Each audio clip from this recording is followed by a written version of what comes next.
নমস্কাৰ বন্ধু বান্ধৱীসকল, মোৰ অন্য এটা ভিডিঅ'লৈ আপোনালোকক স্বাগতম জনাইছোঁ। আজি 5 ছেপ্টেম্বৰ শিক্ষক দিৱস। এই পবিত্ৰ দিনটোত মই আপোনালোকক মোৰ ফালৰ পৰা আন্তৰিক শুভেচ্ছা জ্ঞাপন কৰিছোঁ আৰু লগতে মোৰ শ্ৰদ্ধাৰ শিক্ষাগুৰুসকলক এই ভিডিঅ'ৰ জৰিয়তে আপোনালোকক মই শিক্ষক দিৱসৰ শুভেচ্ছা জনোৱাৰ লগতে মোৰ সেৱা জনাইছোঁ। কাৰ্ড বনাই আছে, সিহঁতৰ কাইলৈ স্কুলত টিচাৰ্ছ ডে চেলিব্ৰেশ্যন কৰিব। আজি স্কুল বন্ধ আছিলে আৰু এইজন বাবু এইবিলাক কাৰ্ড বনাই ৰাখিছে টিচাৰ্ছসকলক দিবলৈ। সিহঁতৰ শিক্ষাগুৰুসকলৰ প্ৰতি শ্ৰদ্ধা দেখি মোৰ খুবেই ভাল লাগিছে। টিচাৰ্ছ ডে কিহৰ কাৰণে পালন কৰা হয়? তুমি অলপ বুজাই দিয়াচোন।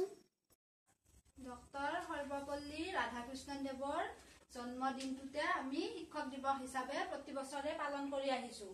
ডক্টৰ সৰ্বপল্লী ৰাধাকৃষ্ণদেৱৰ 1888 চনৰ 5 ছেপ্টেম্বৰ তাৰিখে তামিলনাডুৰ এখন তিৰুতৈ নামৰ গাঁৱত জন্ম হৈছিল। তেওঁ এজন আদৰ্শৱান শিক্ষক আছিল। তেওঁ জীৱনৰ আধা সময় শিক্ষাৰ লগত জড়িত হৈ আছিল। তেওঁ এজন দাৰ্শনিক আৰু শিক্ষাবিদ হিচাপে ভাৰত ৰত্ন বঁটাৰে সন্মানিত হৈছিল। তেওঁ এজন ৰাজনীতিবিদো আছিল। তেওঁ ভাৰতৰ প্ৰথমজন উপৰাষ্ট্ৰপতি আছিল আৰু দ্বিতীয়জন ৰাষ্ট্ৰপতি আছিল। তেওঁ ইমানেই এজন মহান আদৰ্শৱান শিক্ষক আছিল, সেইকাৰণে প্ৰতি বছৰে তেওঁৰ জন্ম দিনটোতে আমি শিক্ষক দিৱস হিচাপে পালন কৰি আহিছোঁ।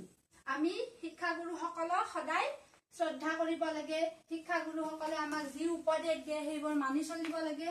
শিক্ষাগুৰুসকল আমাৰ কাৰণে এজন ভগৱান স্বৰূপ। গতিকে আমি সকলোৱে মিলি শিক্ষকসকলক সন্মান কৰিব লাগে। এতিয়া কৈ দিয়া, happy teachers day. Happy teachers day.